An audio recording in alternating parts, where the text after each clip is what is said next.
Hi friends, அது ஹைதராபாத்தி தம் பிரியாணி பண்ணுவோம். இதுக்கு வெங்காயம் கட் பண்ணி வச்சுருக்கேன். இதை பொன்னிறமாக பொரிச்சு எடுக்கணும்.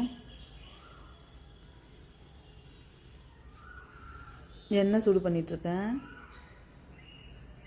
இந்த பக்கம் தண்ணி வச்சுருக்கேன், பாஸ்மதி அரிசியை ஆஃப் குக் பண்ணி எடுக்கிறதுக்காக. இந்த பக்கம் 2 கிளாஸ் அரிசி ஊற வச்சுருக்கேன். இங்கே சிக்கனை கழுவி வச்சுருக்கேன். இங்கே ஒரு மசாலா பண்ணுறதுக்காக ஹோல் கரம் மசாலா எடுத்திருக்கேன்.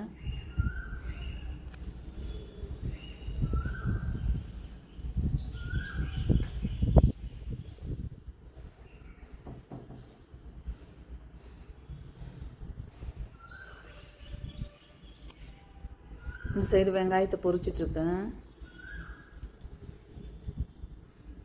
இப்போ சிக்கனை மேக்னேட் பண்ணுவோம். உப்பு போட்டுட்ருக்கேன்.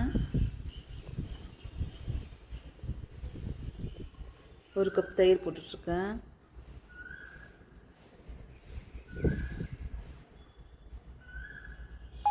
புதினா போட்டேன். பச்சை மிளகா போட்டிருக்கேன். இப்போ நம்ம எடுத்து வச்ச ஹோல் கரம் மசாலாவை அரைச்சி அதில் 3 பங்கு மசாலா இதில் போடணும். 1 பங்கு மசாலா நம்ம சோறு வடிக்க வச்சுருக்கோம்ல தண்ணி, அதில் போடணும். ஃப்ளேவர் நல்லா வரும். மஞ்சத்தூள்,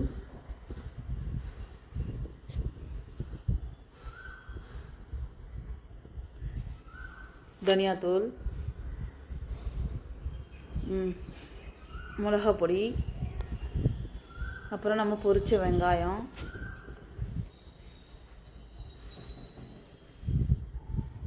இது எல்லாத்தையும் போட்டு நல்லா மேக்னேட் பண்ணியாச்சு. இதில் இஞ்சி பூண்டு பேஸ்ட்டும் போட்டிருக்கேன் ஃப்ரெண்ட்ஸ். இப்போ அந்த ரைஸில் உப்பு போட்டு அந்த தண்ணியில் உப்பு போட்டுக்கலாம். அதில் 1 பங்கு மசாலா எடுத்து வச்சோம்ல, அந்த மசாலாவையும் போட்டுக்கலாம். ஃப்ளேவர் நல்லாயிருக்கும்.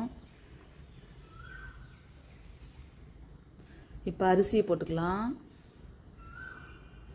ஆல்ரெடி நம்ம ஊற வச்சுருந்தோம்ல, அந்த அரிசியை போட்டுக்கலாம்.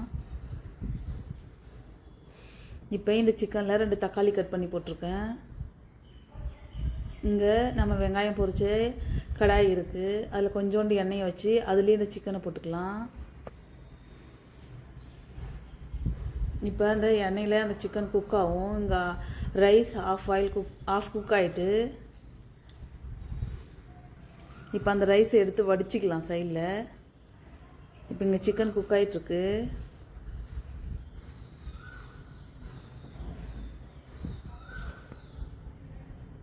அதில் பாதி சிக்கனை எடுத்துட்டேன். இப்போ நம்ம லேயர் பண்ண போகிறோம். இப்போ பாதி சிக்கனை வச்சு அது மேலே ஒரு லேயர் நம்ம ஆஃப் குக் பண்ணி எடுத்தோம்ல, அந்த ரைஸை போட்டிருக்கேன். அது மேலே புதினா, பொரிச்ச வெங்காயம்,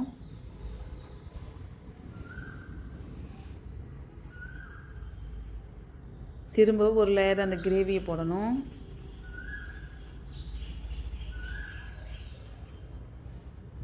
திரும்ப மீதி உள்ள நம்ம வடித்தோம்ல, அந்த சோத்தை போடணும்.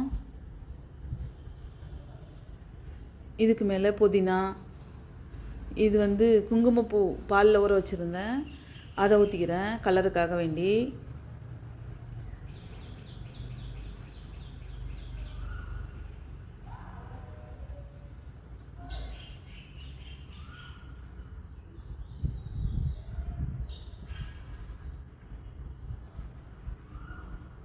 இதுக்கு மேலே வெங்காயம் போட்டுக்கலாம், கொத்தமல்லி, புதினா எல்லாம் போட்டுக்கலாம். இப்போ மூடி ஒரு 15 நிமிஷம் ஸ்லோ ஃப்ளேமில் இந்த மாதிரி தோசைக்கல்லை வச்சு அது மேலே இந்த கடாயை தூக்கி வச்சு தம் போட்டுடலாம். அது மேலே வெயிட் வைக்கணும்.